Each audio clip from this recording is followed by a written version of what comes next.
Sang-ayon ka ba sa premarital sex o ang pakikipagtalik na hindi pa kasama?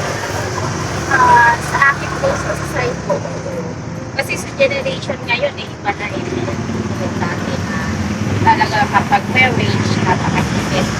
Kaso nga ngayon, pwede na yan gawa ng isang kasi hindi mo stage na yun. Tawag dito. Doon mo pala makikilala yung isang tao. Pero kasi yung magkakasal lang nila bukas, walay na. Ganun. At least, yung kapag nagsama na kayo, nagkaroon na ng ano, kilala mo siya. Paano ba nagiging art ang pornografiya at kailan magiging pornografiya ang isang art? Ang singing ay nagiging pornografiya ay kung ito ay ginagamit sa kanilang sexual na pananais. Halimbawa nito ay ang mga magasin na nagpapakita ng kanilang mga katawan o mga palabas sa internet. Nagpapakita ng kahusayan mula sa paglikha ng imahinasyon ng isang artist o pagpipinta, pagguhit o paggawa ng graphics o pagguhit. About po sa sinasabi ninyong interview sa sexual harassment, depende po, ang babae, kung kaya mo magparespeto sa isang lalaki, magpaparespeto pa. Kung ang lalaki din ay kaya kang respetuhin ang isang babae, re-respetuhin mo. Once na itong na babae ang nagpakita ng motibo sa lalaki at yung lalaki ay walang respeto sa mangyayari ang sexual harassment. So, pinagdaanan ko ang teenager age hanggang sa nag-asawa na ko. Kahit sa mag-asawa, pinadanas ang sexual harassment. Kaya di ba may batas tayo ngayon ng gano'n.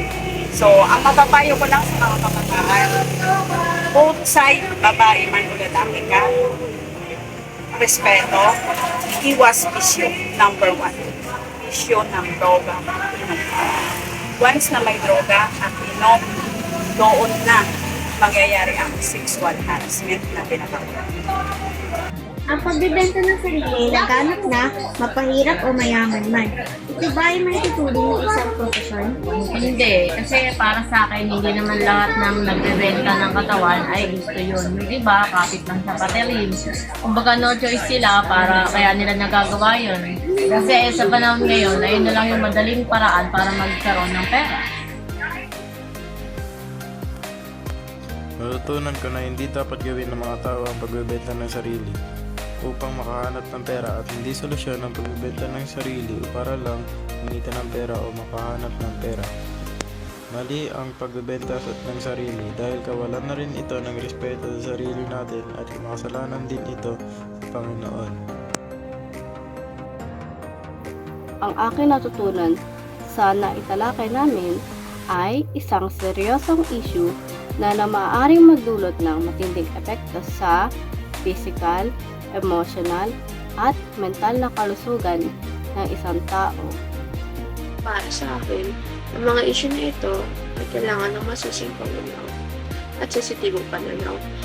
Ang edukasyon naman tungkol dito at ang kanilang mga epekto ay kailangan mas mapalaganap upang maging aware ang mga tao sa paligid nila at kung ano ang dapat nilang gawin once na ma-encounter nila ito. Bilang isang grade 10 student, natutunan ko na ang sex ay sagrado at ginagawa lang ito kapag kayo ay nabasbasan na ng simbahan. Kaya kung ako na ay mag-aasawa, kami muna ay magpapakasal upang maprotektahan ang karapatan at dignidad ng bawat isa. Natutunan ko na ang bawat issue tulad ng premarital sex, pornografiya, pang-abusong sexual, at pagbebenta ng sarili ay may malalim na epekto sa buhay ng bawat isa. Napagtanto ko na may kanya-kanyang pananaw ang bawat tao batay sa kanilang karanasan. Ang tunay na malasakit ay nagsisimula sa pag-unawa, pagrespeto sa desisyon ng iba, pati na rin ang pagkakaroon ng tamang edukasyon upang mapangalagaan ang dignidad ng bawat isa at karapatan ng bawat isa. Laging tandaan na mga isyong sexual na ito ay nangyayari sa mga iba't ibang panig ng mundo. Pumili ng maayos na desisyon na patutunguhin ka sa mabuti at maayos na daan para maiwasan ang mga pangyayari nito at para maibawasan din ang mga kaso ukol dito. Mga natutunan o naintindihan sa aming mga itinanong ay ang aming mga itinanong sa kanila ay maling gawain at hindi dapat gawin ni naman kahit ikaw man ay mahirap o mayaman, babae o lalaki ka man. Ang mga gawain na ito ay isang masama at makasalanan na gawain ng isang tao. Kagaya na lang ng pornografiya dahil ito ay isang kasalanan dahil sa panghusga mo sa kanila at panonood sa kanila. Kasama na rin dito ang prostitution dahil sa itong kasalanan sa iyong sariling katawan.